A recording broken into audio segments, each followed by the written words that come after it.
Thank you. Thank you very much for providing me this opportunity to speak about my favorite topic, because I think people around the world has always misunderstood India, because they always believe that India has, unfortunately, two faces. One for international community, which it likes to show as the largest democracy in the world, and also a land for opportunity for everyone, equality for everyone, a liberal, a kind of a democracy that provides equality for everyone. But we, the Kashmiris, know the way they have treated Muslims in the past, and the way they are treating Muslims right now. So the RSS, which is now in coalition in government with the BJP, they've now shown their true colors to the world community, international community. But the very fact that Gandhiji was assassinated by RSS, the RSS has always been there. So those people who conducted a massacre in Gujarat, and those who have been targeting the Dalits and the Muslims and the Sikhs and the Christians everywhere around in India, they've always been there. So looking at the past, people have never really understood. People really didn't care because there was Cold War. India took on the side of Soviet Union, and the West and Pakistan were on the side of NATO.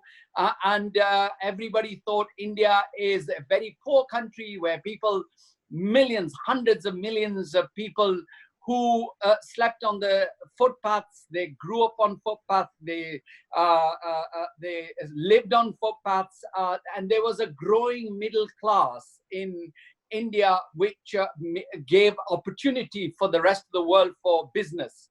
And unfortunately, after Soviet Union's breakup, there was an opportunity for the international community really to engage with India, where they found economic opportunity, because there was a big market, huge, over 1 billion people, and everyone wanted to ignore the Hindutva, the RSS, the extreme philosophy. Let me just sort of compare this. As a Muslim, people always taunted us with ISIS and the extremist so-called Muslims. We all detested ISIS, and we also detested any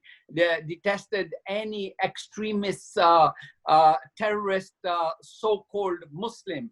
But the very fact that this Hindutva philosophy, these RSS people are elected in government, they are in coalition with BJP, they are the ones who are ruling India.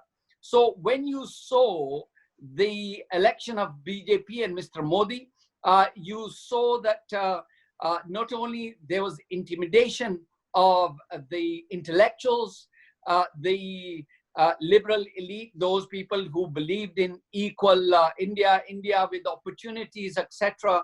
They had ink thrown on their faces. They had people slap them in their offices, in public, all videoed, all shown around, just to intimidate those who raise their voices against these extremists. And so what happened now is that the Indian media is silenced. The courts, I believe, now I know people don't like talking about courts. Courts are subservient to RSS BJP government. So you see all their judgment. They're very politicized. They're very much under control from the BJP, RSS, even Shiv Sena, who have very much control on these institutions. So when you see attacks on individual Muslims in Delhi or in other places around India, I will come to Kashmir in a minute, but the very fact that the world has remained silent Well, not quite so, because the Institute for Religious Freedom in the United States of America has very clearly said that India is no longer a secular country that provides opportunities to all religious communities. Actually, it sort of talks about this rise of extremism. The European Parliament has produced a wonderful report which highlights and focuses on some of these atrocities being committed against minorities. So whether it is the Dalits, whether it is the Muslims, whether it is other religious minorities, they have been as victims of this rise of Hindu fascism, the RSS fascism. So in terms of Kashmir, we know what happened on 5th of August, but even before that, here, Mr. Chairman, let me just remind everyone, people honestly do not understand this RSS and BJP government, because they show the Muslim world how good they are. They will remind you that there are over 100 million Muslims in India. Ask BJP how many Muslim MPs are represented in parliament from their political party, and there's one. How many are in the sort of decision-making structures of this political party? Hardly any. So, you know, this actually shows when Modi speaks about India and the religious minorities, he talks about the Buddhists, he talks about the Sikhs, he talks about Christians, he does not mention Muslims. I honestly cannot understand how Muslim countries like Saudi Arabia, like UAE, like Iran, like Bahrain, who have provided him with the huge honor of awards when, you know, 2 years ago when he went around, or 18 months ago when he went around this Muslim world. So because there, he gives the impression that there are 200 million Muslims and they're equal and they are living a very comfortable life. Actually, they're not. They are second-class citizens. And because of the CAA, very clearly, Bangladesh can tell you how many of their citizens who, ex-citizens who live in India are now second-class citizens, but Muslims. Only 2 days ago in UP, a video has just now appeared near Deoband, where a Muslim was beaten to death, lynched. But that's a regular thing. From Delhi to UP to Bengal to everywhere.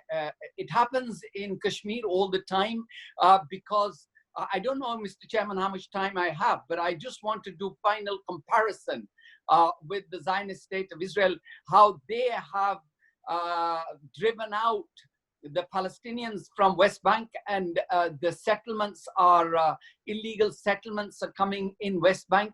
The RSS BJP government is using the same policy in occupied Kashmir. Because what you see of these fake encounters, the so-called armed militants or armed youth who have been shot dead, they are actually they're creating these fake encounters so they can kill them, kill the youth. They've already got 15,000 youth after 5th of August locked up in around Indian jails, but they're killing them. Then they're destroying their houses, putting the fear into the citizens, civilians' hearts and minds. And then they are going to bring in, because of the abrogation of 35A and 370, they have started to plan to bring in these RSS Hindutva extremists, just like the settlers in West Bank.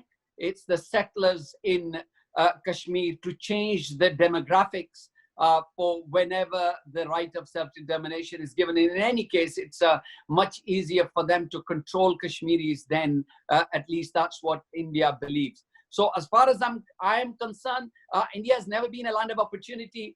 India is not at peace with its neighbors. Ask China, ask Nepal.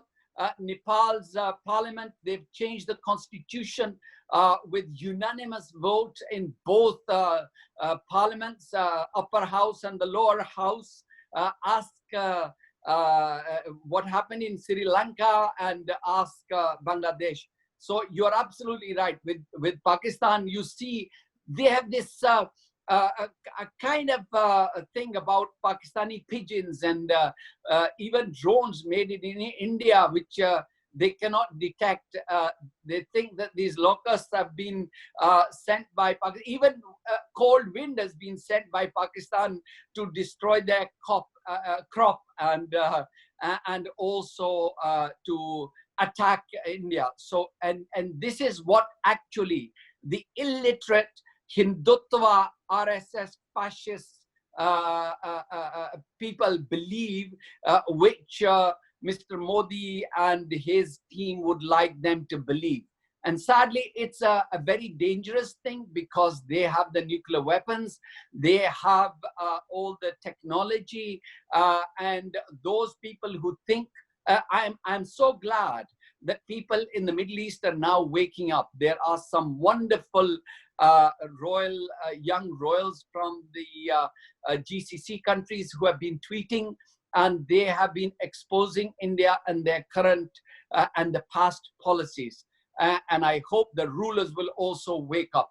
I want to say thank you to Turkey, because Turkey has been supported, and Turkish media has been supporting, and actually Al Jazeera and Turkish media has been giving a very balanced reporting on the situation in Kashmir, and also what is happening to the Muslims in India. So sadly, I don't have very good news, because even when I knew that Muslims in India didn't want to talk against their own country, and I know that whenever I told them that RAW interfered in Pakistan, RAW bought people in Karachi, they caused all terrorism in Karachi. Now their own NQN's own people are now saying that they were there when Indian High Commission and RAW intelligence officers were providing funds and also logistic support for them to create terrorism in Pakistan.